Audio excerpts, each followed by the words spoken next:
Hi guys, welcome to a new bullet journal video. Today I'm gonna do something a bit different and I will be making two productivity pages. The first one will be a page that shows what my ideal workday would look like. So here, as you can see, I already wrote down what I want to write on this page. And this will be on the left side, and on the right side I will do a study tracker. So as you can see here, I've done this before. These are some examples from 2 years ago and last year.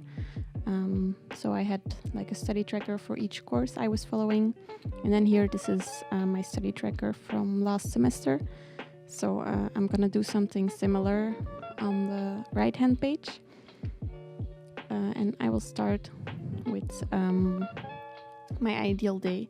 So this will be a bit different than the study trackers that I used to do, because I actually already graduated in June and now I'm doing a PhD, but I'm basically working on it full time and I go into the office every day.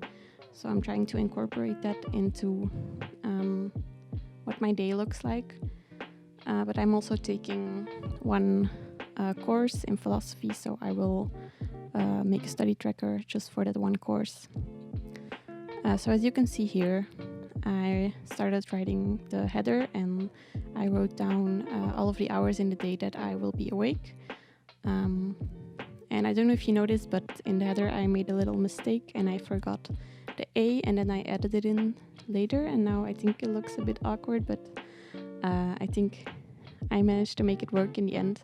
I try not to hide mistakes too much in my bullet journal, because I notice if I allow the perfectionist in me to focus on these little details, and eventually I spend like hours on making it perfect, and I think it's not always necessary to spend that energy. So I try really hard to save my perfectionism for things that really matter and not small details.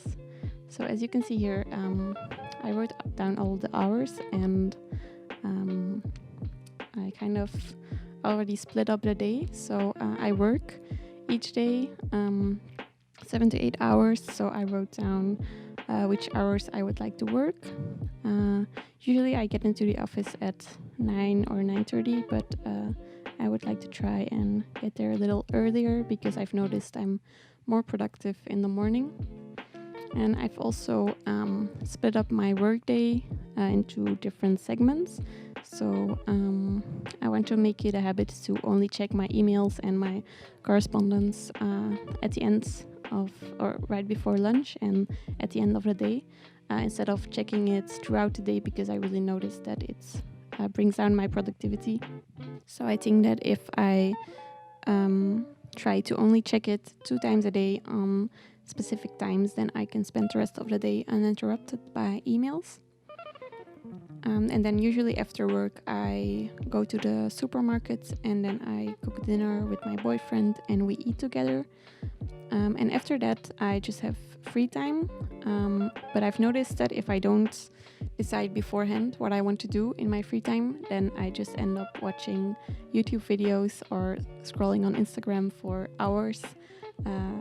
Not that I think there's something wrong with watching YouTube videos or scrolling on Instagram, but it's not what I want to be doing each evening for every day of the week.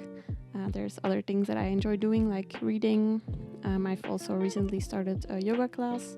So I wrote down like free time and then some things that I like to do in my free time, so that I can actually spend this time doing something I really enjoy.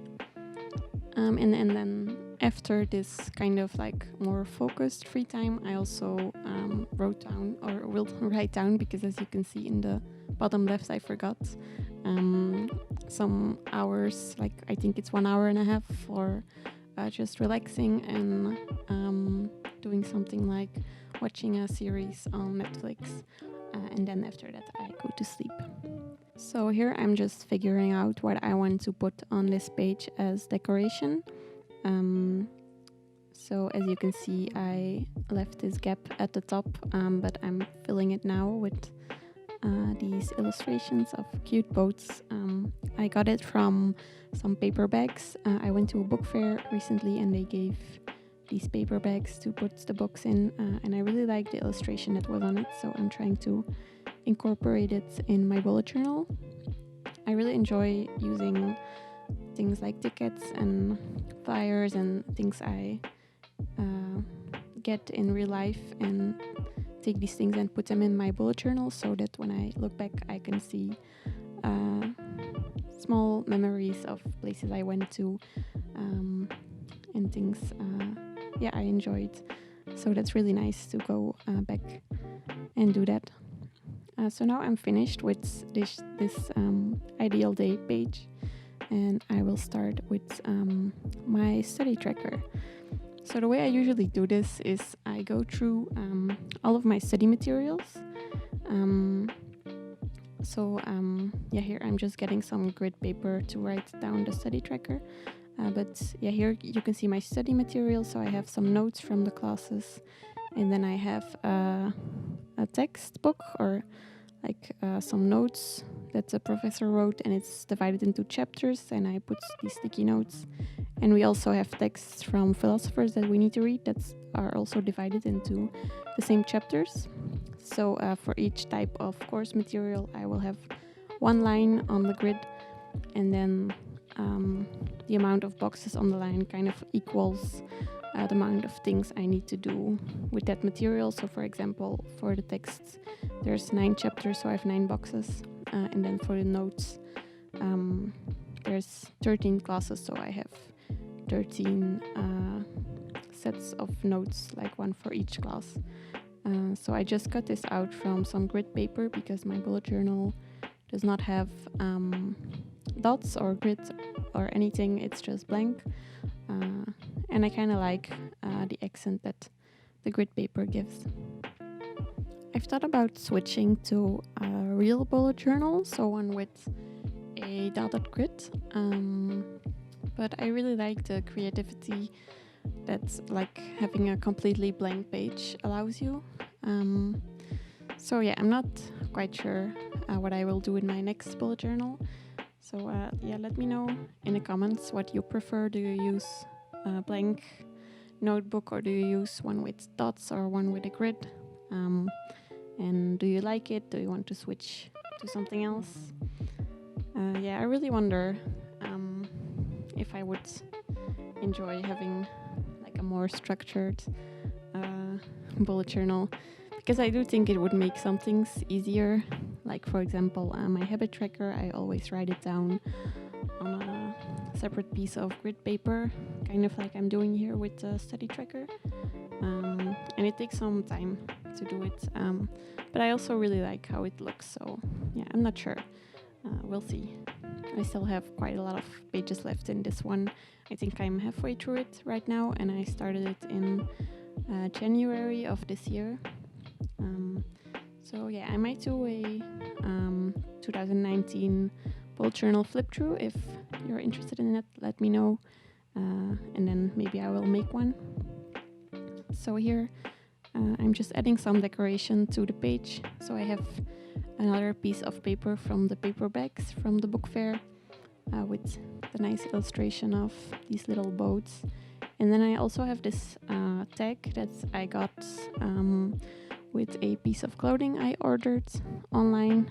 It's from this company that makes sustainable and ethical clothing, so that's really nice. And it's included this really cute tag, and it fits perfectly with the theme of November for my bullet journal. The colors look very similar, so I thought it was perfect to include it here. And I really like the drawing on the tag. So I really like the color I used this month, like the bright yellow. I feel like every time I use this color in a month, those months are the months I really like my bullet journal spreads the most. I think I used it last year in I'm not sure. I used it last year also for a month, and I really liked the spreads I made for that month. So maybe I should use it more often. I try to use a different color for each month. so it looks a bit coherent per month. So yeah, I try not to overuse the colors I really like. So here you can see I'm just finalizing the design, and that's everything for this plan with me. So I hope you enjoyed it, and I will see you next time. Bye.